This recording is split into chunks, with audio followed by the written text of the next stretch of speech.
Now, for this evening, I don't want to waste any more time. I want to introduce our speaker in our current series called Grassroots and Global Technologies and Social Change. It's an enormous pleasure and I think a privilege for me to introduce a colleague, Professor Henry Jenkins, who is a star in the rapidly developing field of the study of media cultures, particularly in the digital age. He is the Peter de Flores Professor of Humanities here at MIT. He's co-director of the MIT Comparative Media Studies program, and he's a co-principal investigator in a new MIT Center for Future Civic Media. And that gives him a perfect location from which to speak within this series of soapboxes. He's the author of many books, a couple of which I have, and I recommend his writing to you. I'm not going to embarrass him or delay us by reading out the titles of all these books. Go and look them up if you haven't already seen them. But I'm delighted, Henry, that you've been able to spare time to come over to you to talk about what is civic media. Well, thank you very much. Happy to be here today and delighted to see a friendly MIT crowd out there. It's always a pleasure to speak to audiences here at the museum and elsewhere. Oh, well, all the better. We're always eager to welcome souls from other universities, including the one up the street, that in case we could bring enlightenment to the masses. I'm always reminded of the joke about if you're in a grocery store at Central Square and the sign says 10 items or less and the guy in front of you has 20 items in his cart. The question is it an MIT student who can't read, a Harvard student who can't count, or simply a jerk? You never know. So anyway, happy to see a crowd of friendly faces from the Cambridge area tonight. I'm going to talk about some of the ideas that are informing our new Center for Future Civic Media, which is funded by the Knight Foundation, is a partnership between the program I had, Comparative Media Studies, and the Media Lab. And my counterparts there are Mitch Resnick and Chris Csikszentmihalyi, both of whom are well known for their own contributions for thinking about this question of civic media. The title, I always get grammatically bogged down with this title, because if it's phrased, what is civic media, we're asking about a concept, civic media. Really, rightfully, since civic media is plural, the question should be, what are civic media? And so I go back and forth as to which is a more useful way to titling. But since the word media keeps getting used as singular and plural by people these days, it's useful to remember that if we're talking about the things themselves, we're describing an enormous range of media platforms which are being used for civic engagement. So this image, I chose this image to start us. It's a poster for a film that was produced during the Seattle World Trade Organization riots, protests some years ago. A major project, several hundred camcorders were given to protesters in the street to record what happened. And the footage of it was edited together to produce a documentary film that's quite powerful, that shows you this protest and the police action against it from many different points of view, but particularly from the point of view of the protester. And I really recommend it as a film, but also the incident itself is a powerful illustration of the ways in which people are taking media in their own hands and using them as political tools in one way or another. But tonight I'm interested in that question, or the implied question here, this is what democracy looks like. And the question, what does democracy look like? And if you look up the word democracy on Google Image, the first thing you discover is that almost all the images we have of democracy are retro images. Right? That the images of the Statue of Liberty, of the American flag, I mean, the most persistent images I found this time, it's always different when you look, but the most persistent images I found getting ready for this talk were all of the Statue of Liberty. But we often will see images of the spirit of '76, we'll see images of the Boston Tea Party, the protest around the American Revolution, the Founding Fathers, the signing of the Declaration. If we're lucky, we see film images from the 1930s era, Frank Capra, Norman Rockwell. That's the image bank we have as a society about what democracy looks like. And so the question is, how do we imagine a future for democracy when our conceptual base from it continually pulls us backwards in time? And so looking at the web again, these are some examples of people's attempts to imagine future technologies which might enhance our civic engagement, which might force us to reflect on our role as citizens. This may be what democracy looks like at the present moment. It's a rather interesting image of democracy. We can debate what it means, but this is the group Anonymous. It's written up in Boston Phoenix this week. They took their inspiration from the film and comic book V for Vendetta, so they're taking popular culture and turning it into a political identity. It's still retro in the sense that it's using British iconography to talk about democracy rather than American, but it also has that sense of a pop culture, youth-driven movement. In this case, it's a protest against the Church of Scientology. And we have to decide, is it about political speech or is it about religious repression? And how do we reconcile those two identities when we're dealing with an entity like the Church of Scientology? And is this what democracy looks like today? Now, media scholars often find the moments where change takes place most powerfully, especially in terms of new media platforms and techniques, are either around wars or around political campaigns. And I think that the current campaign is giving us a lot of insights into what democracy looks like. This is a poster 4 years ago. The youth vote overslept again, Bush wins. You know, this sort of image of the always promised, never delivered youth vote. There was sort of the joke after 2004. Reality is, in fact, more young people registered and participated in the last election than most people realize. And in fact, there was a dramatic increase. It just was offset by increases of other groups which were even more heavily mobilized, such as religious groups and the kind of key battleground states. So, but what we've seen this time has been dramatic increases in youth registration and participation. Mostly tied to the Obama campaign, but also tied to some early Republican candidates. Palin's nomination as vice president is mobilizing some young Republicans who might not have participated otherwise, but we're seeing the overwhelming majority of voters come from young people. This is an example of the information space of those young voters. This is a slide given to me from the MTV Choose or Lose group team. This is what the young voters of age 18 to 32 consume, or consuming information about the campaign. 89% are watching cable news, 87% watching network news, 78% reading newspapers, 61% using blogs, sending text messages, using social networking sites, 59% watch The Daily Show or The Colbert Report, 49% read a political blog, 25% make political contacts on Facebook or MySpace, 24% send a text message related to politics, and 14% have posted on a political blog. That's a pretty interesting picture of a generation that is civically engaged, that is politically aware, that's connected with us, but also just the range of different media platforms that are shaping that civic awareness. Lance Bennett, a researcher at the University of Washington, is arguing there's some fundamental shifts going on between so-called dutiful citizens, which are the older generation, who voted out of duty, who saw voting as the core democratic act, and actualizing citizens, as he calls younger voters, who often understand their connections through social networks, who see voting as one of a range of civic forms of participation, not necessarily the most privileged form of civic participation, and who in fact have a different relation to the geographically local. And we'll come back to each of those as we go forward. So here's this guy, Obama, and we want to think about the Obama campaign as one that has played itself out across every available media platform. And it's a really interesting illumination of what civic media may be. First of all, he gets talked about as a digital candidate, and it's worth thinking about what that means. I've been following this question for at least the last 4 election cycles. Always we hear, this is going to be the election, the digital media makes a huge difference. And then after the election day, the pundits all say, well, it looks like once again, digital media didn't matter very much.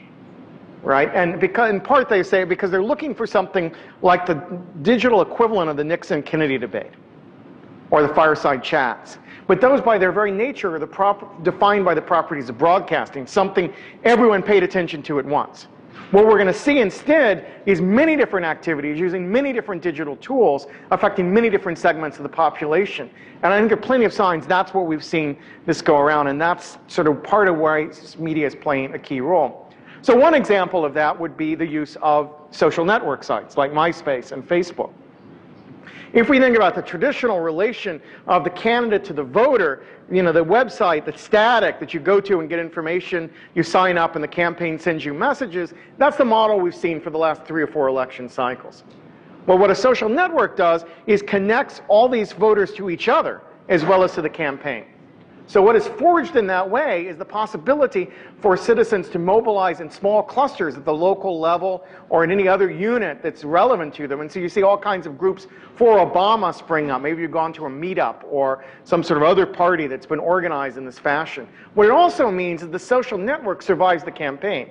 You pluck Obama out, win or lose, stick another progressive cause, another progressive candidate in the center of that social network, and it's ready to continually mobilize. So this is a fundamental shift in the organization of progressive politics in the United States that has been brought about through the use of social networking sites this season.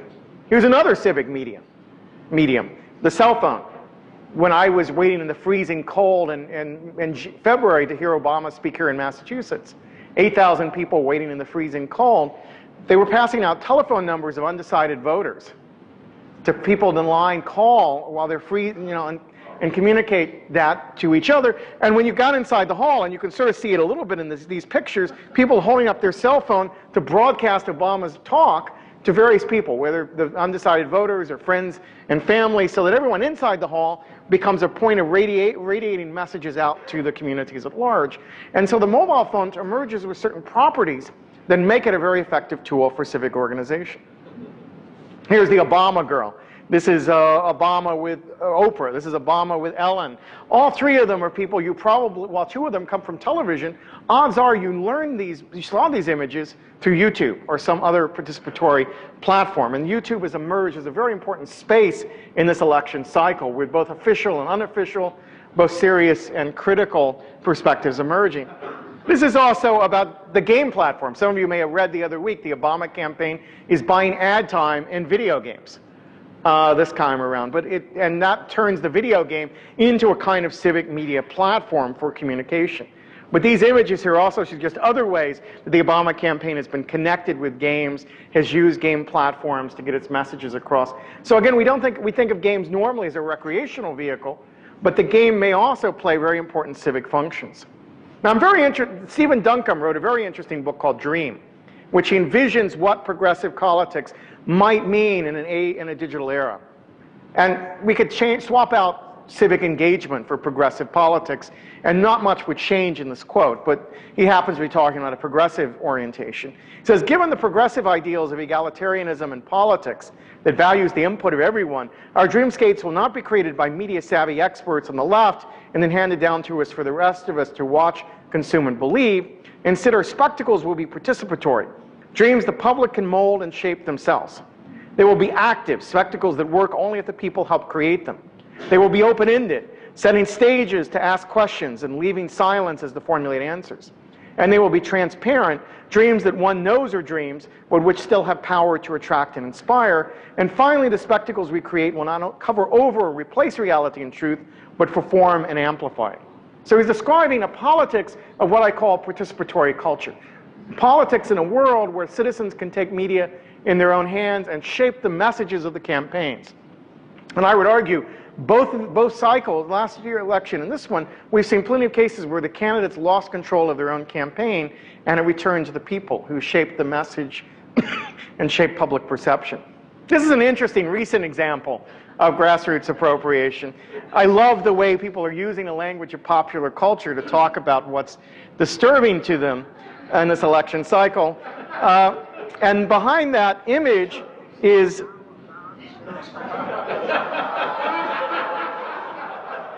and if you haven't seen this, I forgot they had sound for this, but we have the of John McCain turning him into the penguin. And it's a very interesting use of appropriation, remixing to talk about the political process.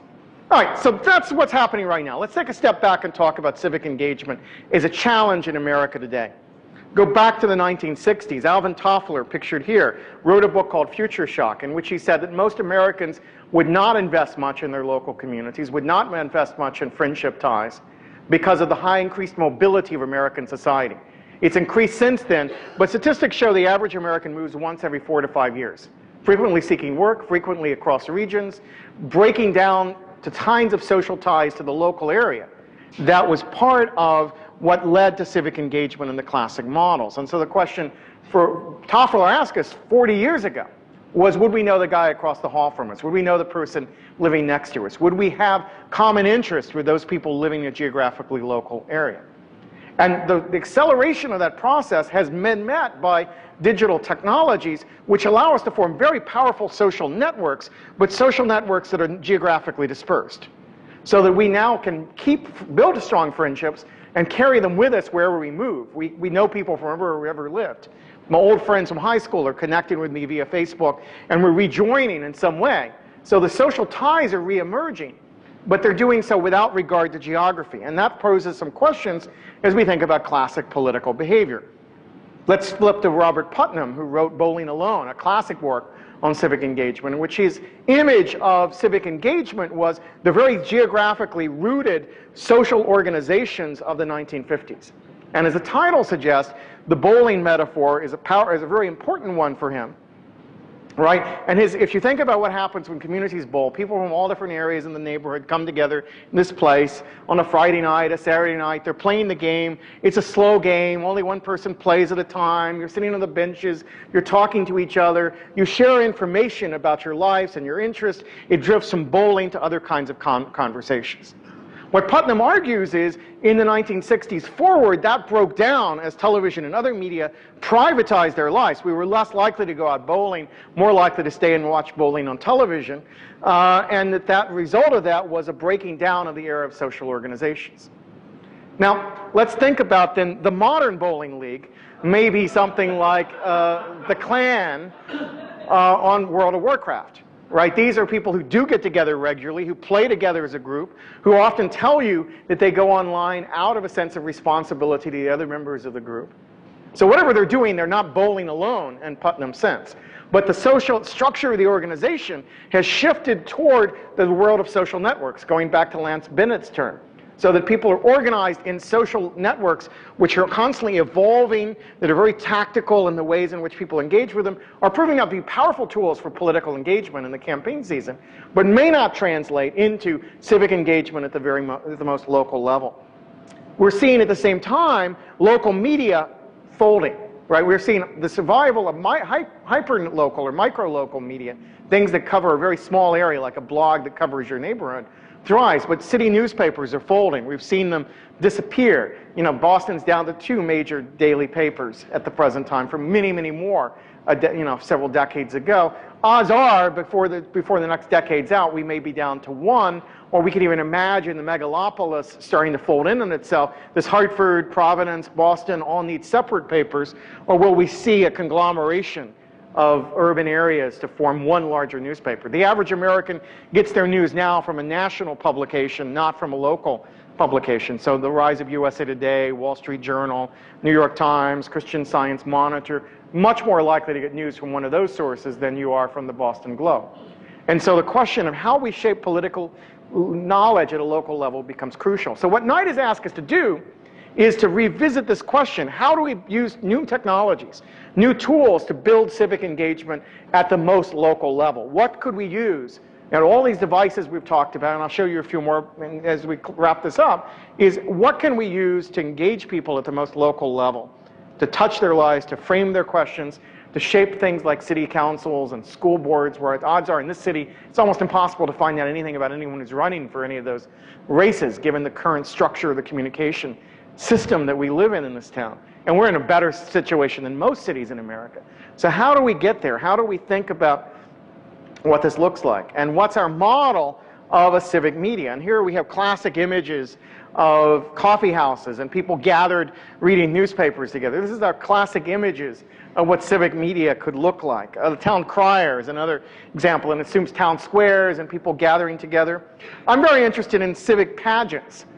Very popular in the 19th century, where towns performed their founding every year and connected. And what's interesting about it is the young people in the town would perform the part of founding fathers in the town. If we go back far enough, they might literally have access to the founding fathers themselves. And that they might, or the families of those founding fathers who they would talk to understand the significance of that person in the community. And even more, every generation of people who played that part feels a connection to the current generation playing that part. So it's about stitching generations together. Not a high-tech solution, but a really low-tech way of connecting people's experiences together, framing the history of the town, and connecting the present moment with this heritage of how the town was founded. We saw in the 1930s live, what we call living newspapers, where people took the events of the day and performed them on stage. So theater, low-tech as it is, served to be a very effective response to topical issues. It could be staged differently each time. It could change over time rather quickly. So it has properties we might want to think about as classic civic media. We want to move beyond as we think about it from the city newspaper or town newspaper to other functions that used to be central to the experience of living in a local area, like the town carnival or the town farmers market, become central gathering places for people. This image is one that I just saw recently and was really touched by. These are people waiting at the train station to watch Robert Kennedy's body go by on a train. And what a powerful set of images of what a engaged citizen gathered together looks like. And there are dozens and dozens of these that have been dug out recently, and there's a book that's coming out of these photographs. And I find them just a powerful image of a kind of engaged citizenry, a collective mourning as a marker of local and national civic engagement. And so those are some of this is mythic, some of it is historical, some of it, but it gives us a sense of what we're trying to figure out how to find some way back to. It will function differently in an age of social networks and an age of social organizations. It will function differently in response to the media platforms of our time. But there's something powerful here that as citizens we want to reclaim, and that we want to think about all the tools at our disposal to figure out how to rebuild it. And so the Center for Future Civic Media, we're doing all kinds of projects, trying to experience all kinds of devices, all kinds of practices, all kinds of organizations and groups around the country and around the world to just try to understand what the potentials are for local civic engagement at a time of media change and dramatic social, economic, cultural changes that are attached to it. So I throw that open as my provocation and see where it leads us from here. Thank you very much. Right.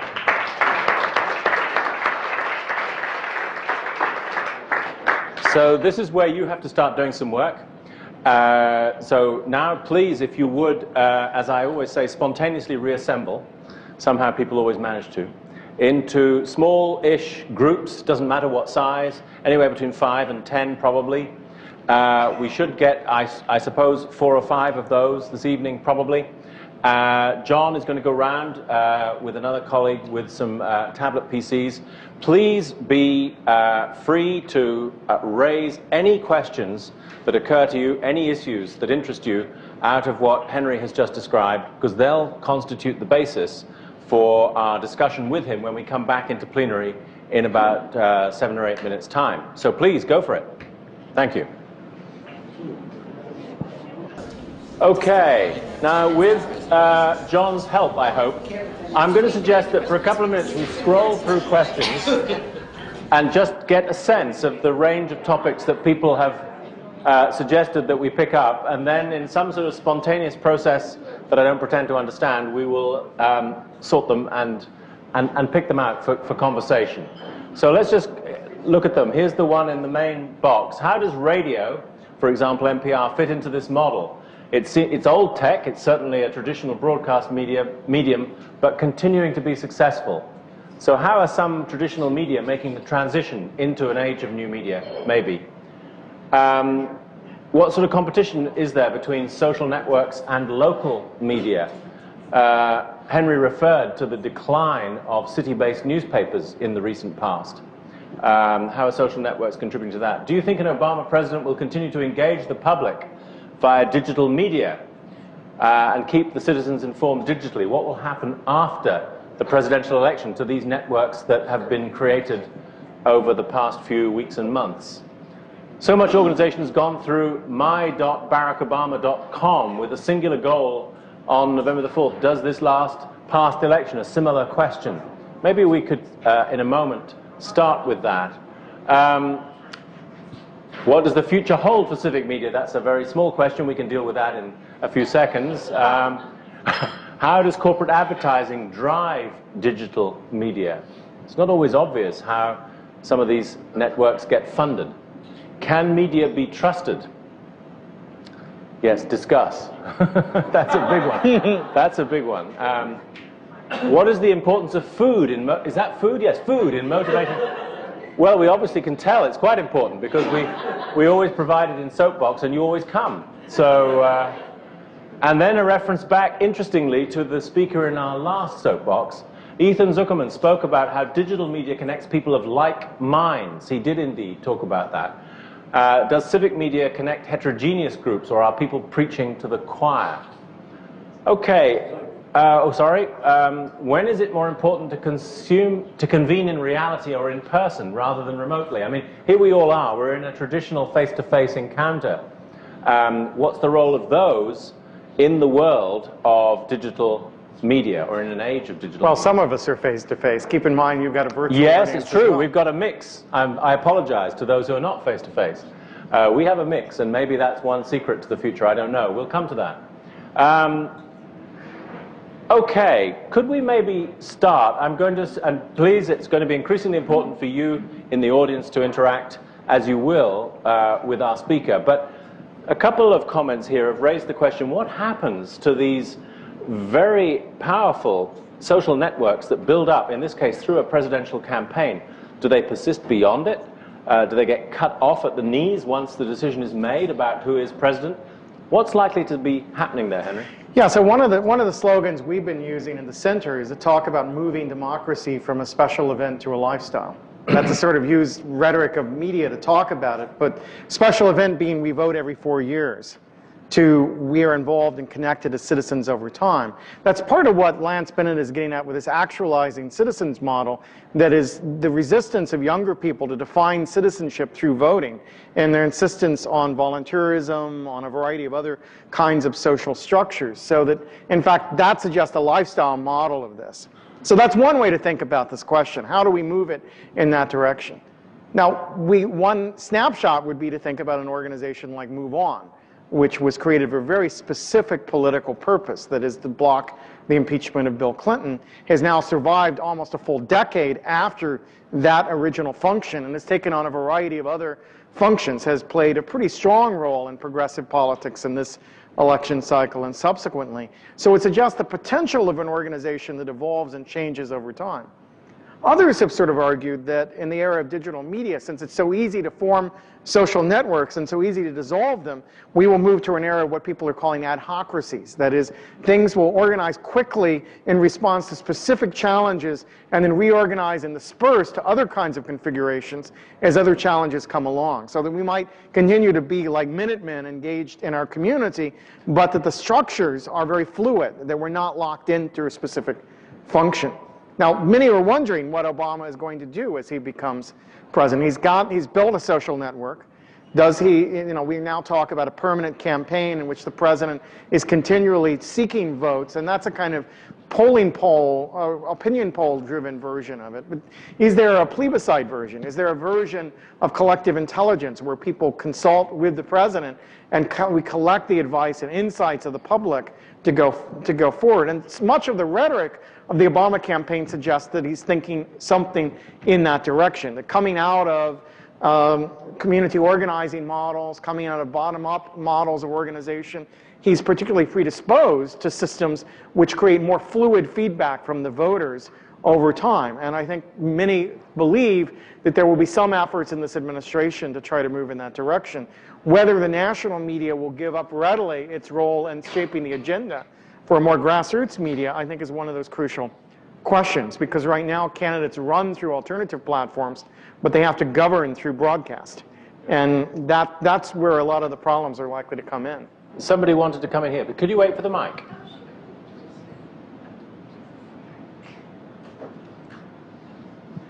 Thank you. So just a question then, I suppose. Would increased input from the constituency over the long run, assuming that it's able to sustain itself, change our assumptions about what the responsibilities of elected officials are? And indeed, what our assumptions about Did everybody hear that? It was... Oh, sorry. I think a question, it doesn't sound as if that mic is working very well, actually, but I think the question was, would a continuation of this kind of feedback in the way that Henry was describing change our sense of what the responsibilities of elected officials actually are? Well, I mean, I think there's one interesting piece of evidence that would point to this is work that Justine Cassell, who used to be at the Media Lab and is now at Northwestern, has done around language style of adults and youth leaders. And what she found is adult leaders tend to use a language of I. This is what I'm going to do for you. I feel your pain. I'm ready to take charge on day one. Those kinds of formulations. Youth leaders use formulations around we. What do we want to do? What are our goals? How do we achieve this together? The Obama campaign, and that comes out of a world of social networks. The Obama campaign gravitated toward that we formulation, which it acquired from the community organizing sort of world. And the potential there, and so if we take that to its logical extreme, there is a different interface between the elected leader and the public, one that's more consulting, more deliberative, one that opens up space for more voices to be heard. And that's, I think, for me, was part of my early excitement around the Obama campaign, was that sense of maybe there was a different political model in the offing. Now, as you watch the campaign continue, we're hearing much less of that we language. We're seeing much less about unification and purple politics and all the stuff that by late spring was the Obama message. By fall, as he's gotten into partisan battles, we've seen that rigidify.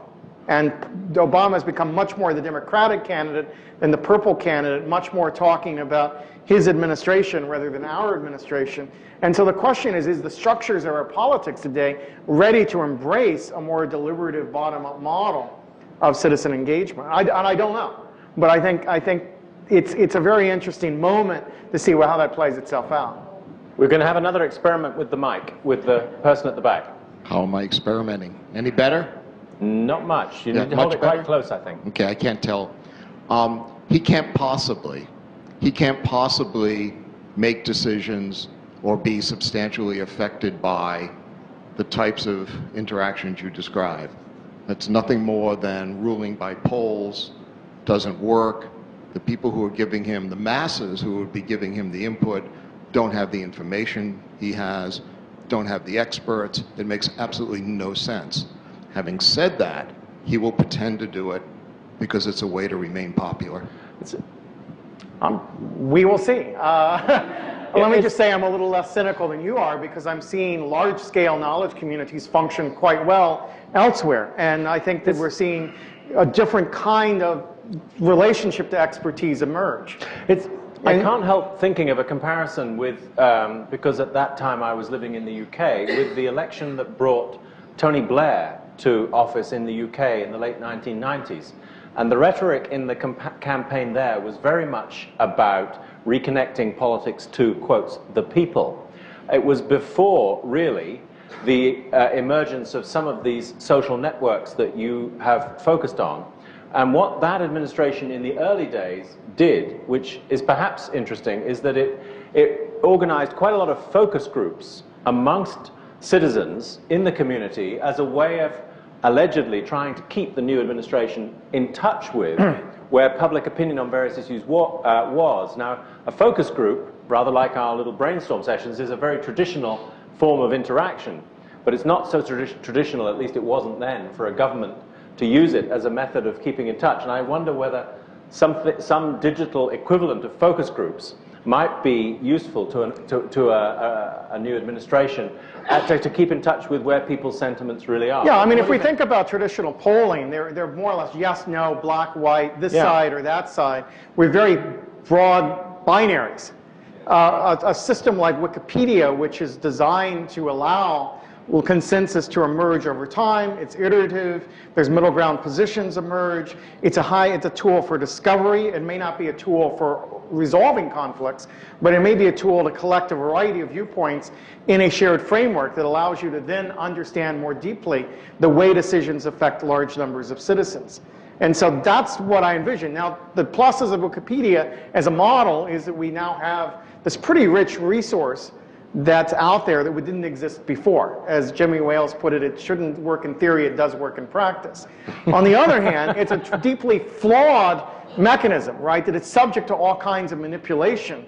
And that's why you couldn't take it as face value in making a decision. No. So, classic example, did you know that 75% of the Sarah Palin entry was written between midnight and 12 noon on the day that the Sarah Palin announcement was made, overwhelmingly by 2 people.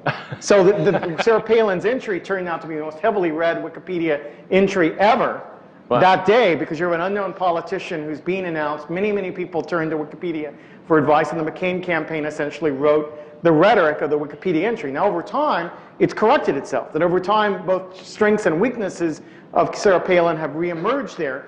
And what's important about that platform is it's transparent enough, you could discover that it was all written by a couple of people in a 12-hour period, and the people quickly discovered that, and people have developed literacy of seeing through it. So we're learning how to think about the flaws of tools which allow consensus to emerge. And I think those tools are different from those that simply take a snapshot of public opinion and in fact push us into extreme positions by saying, do you believe in this or this?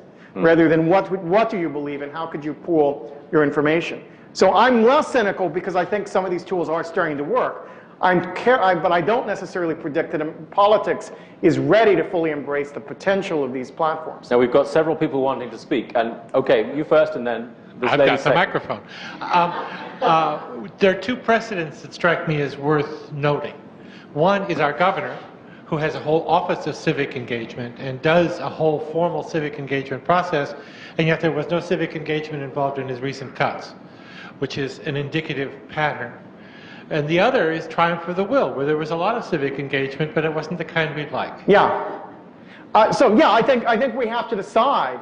You know, we historically have struggled with this question of publics, crowds, mobs. We like publics, we like communities. The classic Frank Capra films are all about this tension between communities and mobs. And they're both versions of collective engagement in a political process. And it's something we are going to have to sort through. Please, now, this person here was next. Sorry, have you got a mic? And then we have somebody over there and somebody here. I just want to go back to some of the old technology before we even started with social networking technology, and that's the old email and just even interacting with a computer. And some of the earlier work done by Nash and colleagues about what happens when people engage with technology is that they reproduce the social, you know, if a computer talks to you, you think that it's a human being and you actually feel like you're socially engaging. Or I think about some of the earlier research that's been done on email, and I was thinking about when the CIO or the CEO of IBM began to email all of his employees, just giving them a daily message and saying, hello, how are you? This is me, you know, blah, da, da, da, da, and how the illusion of engagement. So I'm thinking not the complexity of what the politicians do with it, but the sense of now with social networking, the illusion of engagement and the power of that, of people feeling like they have somehow had a voice, even if they didn't, the power of that for affecting a sense of involvement. Yeah, I mean, I think you're raising an important question, although we don't need email to do it, given the role of call bots, telephone-based bot systems that are being used very extensively by a number of candidates in this election cycle. We could go back a generation before that and have the same effect. I think that, but yes, we have to, as a society, learn to separate out false engagement from actual engagement. One of the challenges of the era of YouTube is to separate out real grassroots media from so-called AstroTurf. And AstroTurf is fake grassroots media. And we're seeing many, many things that seem to come bottom up that are actually being distributed by campaigns and major companies, but designed to look as if they were shoddily done by amateurs. Now, to my mind, that tells us something about a shift in power, because groups that historically could have used broadcast and advertising to command our respect and attention now have to pass themselves off as grassroots, because there has been some shift toward popular power that's emerged around some of these platforms. And there is an authenticity, a credibility of that fake grassroots media that they're courting, which suggests that to some degree the public is getting a greater voice in the process. But to some degree, it's a very cynical move, which leads us to think people are listening to us when they're not. And they simply collect our emails and dump them in the trash can on an hourly basis. And certainly a lot of Facebook pages work that way. Yeah. Please. I'd like to make 2 points. The first one is, you mentioned how Obama talked about we originally, and more recently has been talking about I. You run a political campaign very differently than you run a government. And I think the fact that he talks about I right now is what is effective in getting votes, getting support. Once you're president, you've got the government there. You no longer need that same level of support in that same manner. And you normally govern very differently. Although I don't think that our current president recognizes the difference fully. No, so the question is, you know, the Constitution talks about we the people. So it's got our framework of democracy is based on that notion of a we society. The question is, will Obama, facing a divided country, a crippled economy, a war still in process, will he have to be a consensus builder? And is that part of what people thought they were getting when they bought into Obama to begin with? That both McCain and Obama's original message was reaching across the aisle. Now we've seen bloody noses on both sides. How do we move out of that mode of the campaign and back to a centrist consensus-building model of government? It's going to be interesting to watch. The other point I wanted to make is that Obama's made it very clear that among his advisors, he wants people with a variety of views so he can listen to all different opinions and make his own decision. Ultimately, I expect he will be the decision maker, but a way of getting a variety of opinions is through the kind of social networking we're talking about. Yeah, and his model is, in fact, biographies of Lincoln and Lincoln's cabinet, which he references quite often to describe this sort of bringing your rivals into your cabinet so you have around the table a range of different viewpoints. We'll see if he actually does it, but that's what how he's presented his vision for the administration. Please, here. Yeah, if we observe the pundits on the television and if we observe the advisors for Obama or anybody making a decision today, certainly me when I'm in business, the people who you are talking to through network or otherwise, in the room or otherwise, are all connected to their own networks, who are connected to their networks at all times. So there is no way not to have a network decision. The question is who impacts those networks, how do they influence them? And as you point out, they're obviously sufficiently powerful so the corporate interests want to influence them, and so do grassroots influence. So it seems to me that it's not a question of will it be we, the question is what we. Yeah, exactly. I mean, historically, we've had good old boy networks, we've had old school ties, all variety of fraternity clusters, all are kinds of networks that shape decision making. As are parties. Parties are essentially a kind of network. The question is the network more porous than that? Is it more open? And that gets us back to the question about Ethan Zuckerman that was up on the board. That's a question about digital enclaves, homogeneity in these online communities versus heterogeneity. And my take on it's a little different from Ethan's or Cass Sunstein, who's the first one who raised this question. I think they both are thinking like law professors, which is to assume that our primary identity is through politics. And yes, if you look at partisan blogs or partisan social networks, they're clearly defined around axes of homogeneity. But most of us belong to a range of social networks. We're stamp collectors, we're gardeners, we're Baptists, we're viewers of Lost, we're involved in all kinds of different axes, and we're ethnic axes and so forth. The world of social networks crisscrosses each other around different axes of diversity, and so as we move as individuals through our social networks, we in fact are agents of diversity and heterogeneity. A group that's defined around watching Lost is unlikely to be defined along ideological grounds. There's a common interest around a television show, but it becomes a space that we share our fantasies with each other about civic good, about community, about leadership. All kinds of conversations take place at that level. So the problem is not heterogeneity among the digital elites.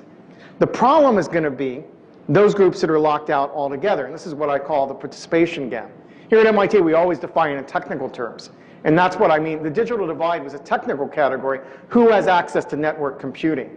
We're now to the point where most American young people have access to technology through schools and public libraries, if not through the home. Well, we still face the participation gap, which has to do with skills, knowledge, experiences, a sense of entitlement or empowerment. These are the social and cultural obstacles that are preventing full participation.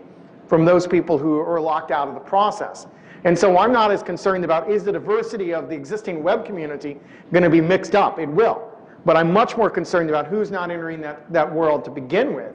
And are we doing everything we can educationally, politically, socially to ensure the diversities of our community are empowered to enter the conversations that are taking place online? And in a sense, we could read Ethan's work the same way. He's looking at parts of the world which don't have a lot of digital access and trying to figure out how their voices can be heard in online discussions. Come back. Is there any advantage to not being in the network and deliberately being, I mean, is there, because I can see, I'm not sure where I'm going, except I can see, considering the networks that already exist, there are people who actually separate themselves from them and use them perhaps when they want to, but they essentially remove themselves. Is there any advantage? Well, I think there's power in moving between networks. I'm not sure there's power in opting out of networks. You know, in a sense, if you opt out, you have no base of power. If you move between networks, you can be a cross-pollinator, and you have certain knowledge as power in that world, and the more networks you're involved with, the more power you have. So not being deeply rooted may be a real political advantage in this era, but not being connected is clearly a disadvantage. Now, we have another couple of people wanting to get in, but I just can't resist getting in one point. We've been talking, when we talk about networks and politics, on the assumption that the current presidential campaign is going to have one result. And with respect to one party, one of the questions that was addressed by one of the groups, I don't see it here, was the question, is it only, as it were, I think the phrase that was used is disaffected or progressive people who want to tap into digital networks, or is everybody? Could you say something about the apparent differences that exist between the two campaigns at the moment in respect of their use of digital networks? Is that true? Why is it? What impact, what lessons might we learn from it? Yeah, I mean, I think it's not intrinsic. We go back to the primary season, and we saw both Ron Paul and Mike Huckabee were very effective at using these new media platforms, both to run insurgency campaigns within the Republican Party. So it's not coupled to an ideology, but it's coupled to a mindset. And I think right now what we're seeing with the McCain campaign, McCain himself doesn't use email, doesn't connect with computers, and makes light of people who think that this is a problem.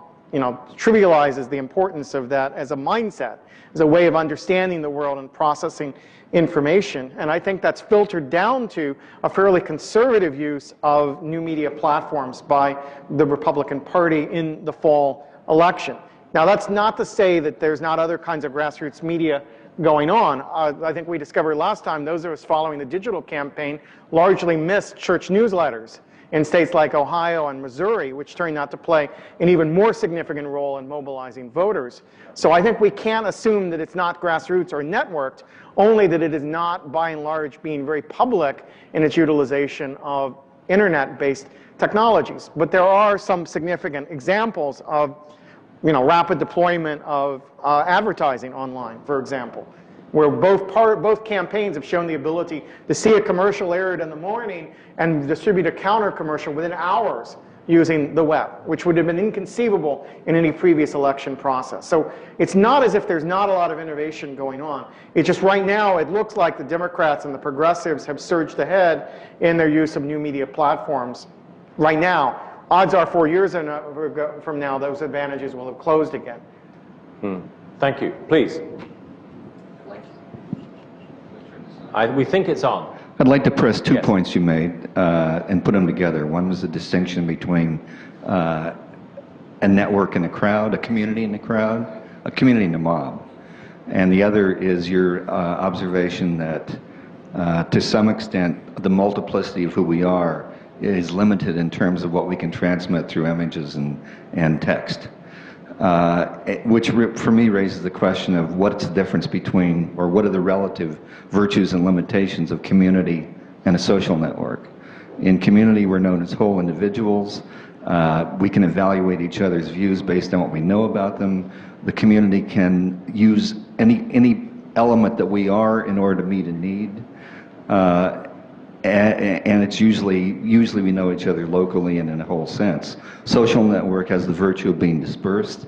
It has the virtue of being able to mobilize many people on an issue, but it also has limitations. So I forgot what my question was.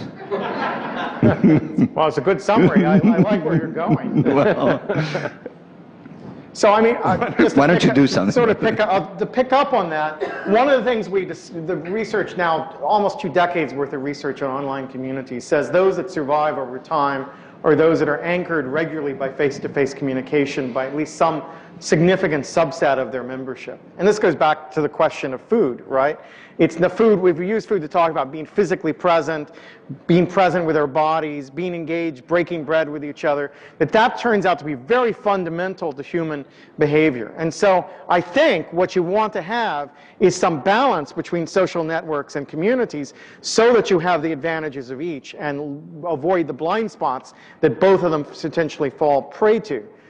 So that I definitely believe in, that's why I'm very interested in how we take what we learn from a world of social networks and apply it back to a world of local governments and local experience. That we want to get back to breaking bread together, physically being present, being part of a community, but maybe a community that interfaces with each other in new ways. Like the students I have on campus who are Twittering each other all day long and are connected whether in the same classroom or on the opposite end of campus. They're locally present, but not face-to-face all the time, but they have a different level of social connection that emerges through the use of mobile technologies. And that may be a way of thinking about our communities and how we deal with them, how we bridge the social network back to the community so it's not one or the other, but we have the advantages of each. I have a feeling I missed someone down here who wanted to speak. Was it you? Please, use the mic. Thanks. The only candidate just close to your mouth. The only candidate I've heard tonight is Obama. And I wonder if this kind of conversation would be totally different in a different state. Yes. The answer is probably yes, depending on which different state we're in. Yeah, I mean, this is Massachusetts. Yeah. So, I mean, I'm from Georgia originally. My bet is that as Georgia gets close to 50-50 split of the votes, which it's edging toward, this conversation will be really rather interesting in terms of how people perceive the two campaigns and how they understand what's going on. You could take the same facts and you get a totally different reading. But that's the reason we need to have a broader range of participation, because we all live in different realities now, and the question is how do we create communication systems that cut across them. And yeah, I often find when I talk in the classic red states that I hear there are very few Republican or conservative people in the audience who are willing to speak up. I can't say there are none in the audience, but the ones who are willing to speak generally are progressive. So the question is, how do we learn from each other? And I'm not sure I know the answer. I think what we're seeing is, with the era of citizen media, is more voices are out there, and the question is what are the kinds of organizational systems to ensure that that diversity gets heard? There's no guarantee a participatory culture supports diversity. So you look at something like YouTube. If you look at the top 100 videos on YouTube, popularity-wise, at any given point in time, 95% of them are going to be white, middle-class males. And that doesn't mean minorities are not using YouTube, that they're not connecting to their social networks. The content is there, but it doesn't come up to the top. So mechanisms like Dig, where the public votes on what's valuable content, have a very strong majoritarian bias or a very strong push toward consensus. And if those become fragmented, then you get into that situation of the digital enclave. What we're seeing physically is that people are moving to the states that reflect their politics more and more. In an era of sort of entrepreneurial capitalism, of individuals who move through social networks and get temporary jobs, people have much greater control over where they live. And so the red state, blue state formulation is becoming a reality as people move to those states that are most like what they want to become. And that, I think, could mean that just as much as online we have the threat of digital enclaves, we have enclaves in our neighborhoods. That means we are seeing less and less real discussion across party differences at the present time. And so I think part of what I'd love to figure out through the center is some models of how we mix that up more, because I think it's really important that we do that. Please, back. Oh, are you waiting to come in as well? Yeah. You first, because you haven't spoken yet, and then our friend at the back, please. Okay. I just think it's important to remember that it's not that there aren't conservatives on the internet. There's an active conservative blog network. Yes. There's a whole realm of people who have conservative points of view who are networking together. I don't think it's to the same extent that the progressives have used it, especially this time around, but it's not that they've completely forgotten the digital age. No, I certainly wouldn't want to imply that, but there are some of the most powerful blogs out there are conservative blogs who really have learned to use it. I think in general, the models I've looked at look more like talk radio, which used to be a model of community-driven political discourse, and have become increasingly centralized over personalities. So that it's telling that Rush Limbaugh calls his supporters ditto heads. Whereas the early talk radio had been a communal-based model going back to the 1960s, where people framed questions and there were a variety of perspectives heard. And we now have a very narrow ideological slice. I think that most of the conservative blogs I've looked at are taking into digital space that talk radio model, where someone has very strong opinions, they lay out a foundation for each other, they've done less to build social networks around them than they have to create platforms to disperse opinion. And I think it's a different strategy for thinking about what the model is going to be that we're seeing right now. But even that generalization breaks down pretty quickly, I think, because there are always exceptions. And definitely, as I said, in the primary season, I would put the Huckabee's innovations or the Paul movement's innovations at least on par with Obama's in terms of understanding what can be done with these platforms. And Huckabee got as far as he could with almost no budget, with little name recognition, is largely based on his ability to use digital tools and diffuse politics and popular culture in ways that threw people off their guard. And I think we will be studying the Huckabee campaign in the future as an alternative model for how this kind of politics could look at it. And we have to pay respect to how far he got from where he started in that process. In a party that historically just anoints the most entitled senior member of its party as compared to Democrats, which have had inter-Francine struggles over power in every election back to the 1920s at least. Will Rogers in 1920 said he didn't belong to an organized political party, he was a Democrat. And that speaks to the kind of different ethos of the two parties, but that Huckabee as an insurgent in the Republican Party was the last man standing against McCain says something about how those ideas have permeated the conservative thought. Is it a coincidence either that he comes from a faith community which has been very good at organizing itself politically in the last 10 or so years? Yeah, I mean, I often say there are four groups that are the early adapters and innovators of media communication technologies across history. So one of them is the church, another is pornographers, another is advertisers, and the fourth are politicians.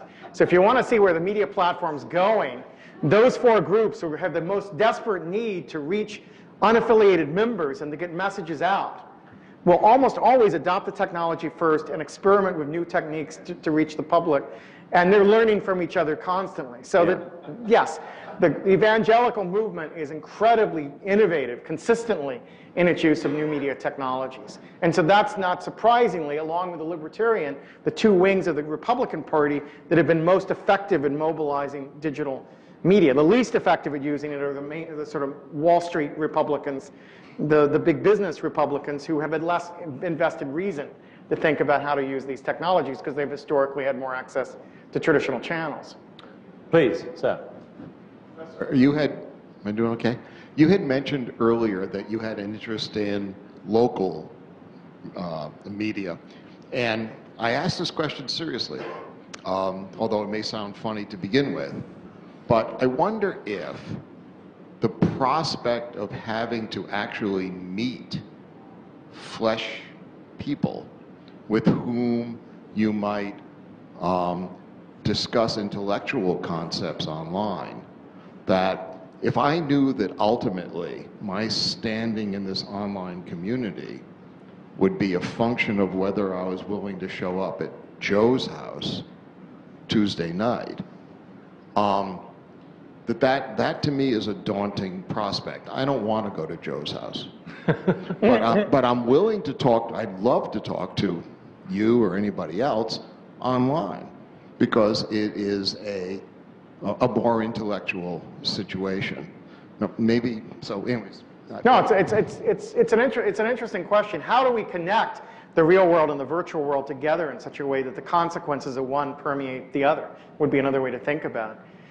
Two examples that I can think of that are interesting in that regard. One's a group in New York called Global Kids that I'm very fond of. And Global Kids uses Teen Second Life to bring together teen leaders from all over the planet. And I've spoken to this group online many times.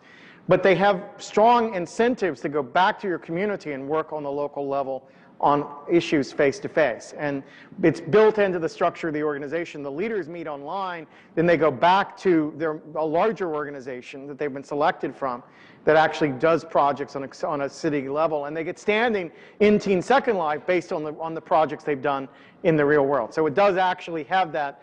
It's not going to George's house, but it is actually walking the mile, doing the garbage pickup, whatever it is, the volunteeristic project they're involved with. But they've also been engaged with things like Darfur and Uganda child soldiers, child prostitution, issues that the local kids can't directly affect, but they help become involved in this virtual world to develop awareness on a global level. So it's both local and global, which is part of what I like about it. The other is a project I have more mixed feelings about out of University of Washington. And Washington is the state where voter registrations are public records, and they're digitized. So what they've done is build a Facebook app so you can see whether all your friends on Facebook have registered to vote or not. And then you can use Facebook to publicly shame your friends who haven't registered and put collective pressure on them to register. And then you can use that to try to mobilize them and say, I will go to the polls with you, I'll do whatever you need. So it's a tool that built to go back to the local and to have an effect, use the potentials of Facebook for the local. Now I have mixed feelings about whether shaming is the most effective way of getting people to vote. What we do know is that we're much more likely to vote if you're contacted by someone you already know than if the sort of us sending our troops through Ohio and knocking on doors. It's good, but it's less effective than if we can get people in Ohio talking to each other and dragging them to the polls. And so the use of Facebook as a tool, the real promise is that it starts from people who know each other to some degree and pulls them into the real world. It's about real world social contacts. It's not just a virtual community.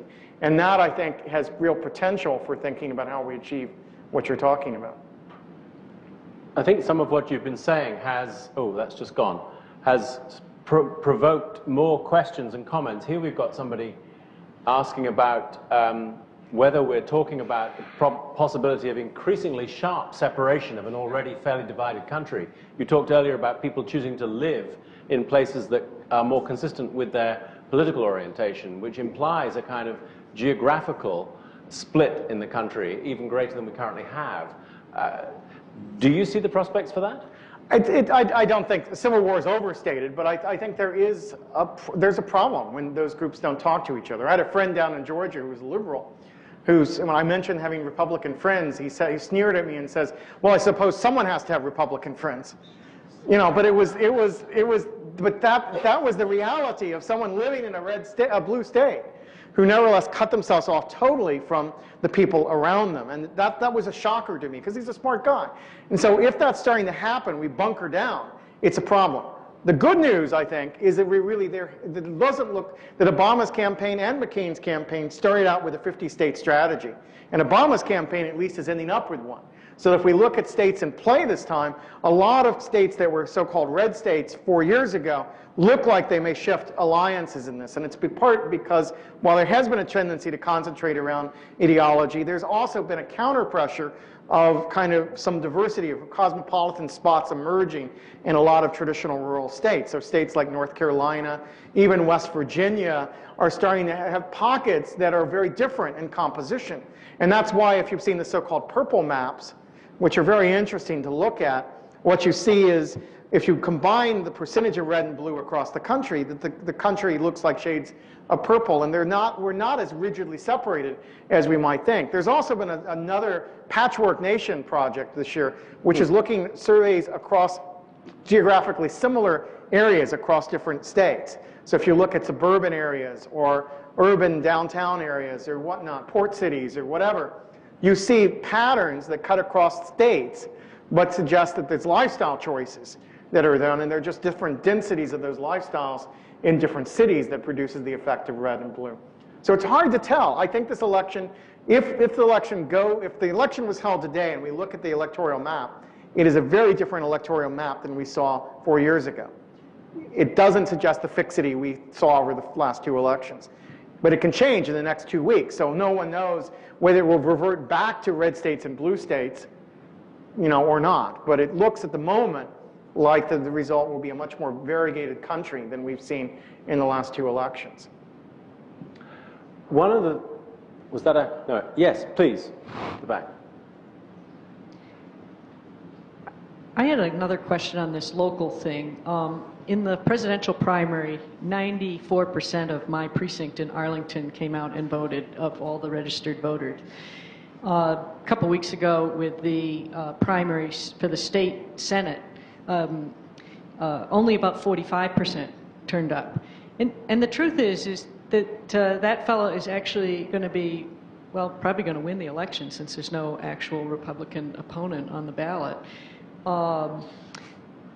Formally printed, is going to really affect my life far more in the next 4 years than whoever is elected presidentially.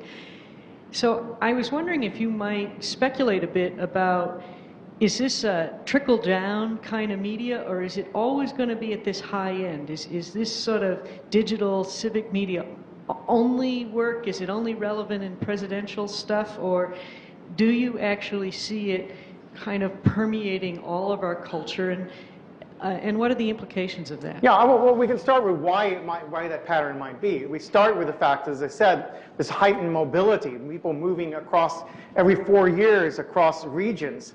That means people are, if you vote for someone locally, you may never actually see the effect of your vote, given the structure of political decision making. And that's led to some radical shifts. Even on something as basic as baseball team identification, right? We're in Red Sox Nation, pure and simple here in Boston, but most parts of the country, you go to a classroom, you're going to see kids wearing baseball caps and jerseys from all over the country. It used to be the baseball team was your marker of local civic engagement. Now it's optional. It's wherever you used to live, whatever team spirit you like the best, whoever's got the coolest mascot. People are more variegated in their relation to the local. So that's all part of a cultural shift that's pretty profound away from attention to the local. And that's what we're trying to figure out how we combat. Now there are signs, there are things like so-called place blogging and other sort of tools that are being done to really get people aware at the most micro level what's taking place in their community, what's going on around them. And people seem to still have a strong interest in that. Right now, in this city, though, I think we're caught in a moment where our local papers give us almost no coverage of the kinds of races that you're talking about. If we're getting news from Boston, and Boston is serving the megalopolis, Boston papers serve the megalopolis, there's no incentive for them to tell us a lot about Cambridge elections. And it's still only about 60 to 70% of local candidates even have websites nationwide. So we're looking at, so you go online, and you try to find out who these guys are, and it becomes harder and harder and harder. So that's where the real problem of information flow really is. I don't totally blame citizens for failing to turn out for local elections when it becomes so difficult to get any meaningful information about candidates that you just start to give up. You become, really pessimistic about your ability to make sense of it, and where you have so many candidates who run unopposed. But this wasn't hard. They had websites, they had blogs, they were Arlington networks, they had street signs. I mean, this is a highly engaged community, very precinct. So it's an extreme case, but it's where that national orientation versus the local orientation. The people that could really, they're going to fix the potholes, and the budget cuts of every social service and education, and yet we aren't interested in voting at that level. It's not because this community just assumed that one person was going to get elected anyway? No, because there was a big competition. Okay. Interesting. So I didn't follow the specifics, but I know here, I just had to vote early because I'm going to be away on election day. And really, there were only 2 choices on the ballot. There was a presidential choice, there's a US Senate choice. Everything else, the candidates are running unopposed. And it was sort of shocking to me that we've reached that point as a democracy that the choice, I have almost no choices, you know, voting except at the highest level. And so somehow those decisions get made. And yeah, in this case you're at a primary, but often there's only one choice on the primary ballot for a lot of those things. So these decisions aren't being made through any kind of ballot box-based system. They're being made behind closed doors. And we've tolerated that as a society. We're not upset, we're not outraged by that. We're not doing anything about it. And so, yeah, I share your sense.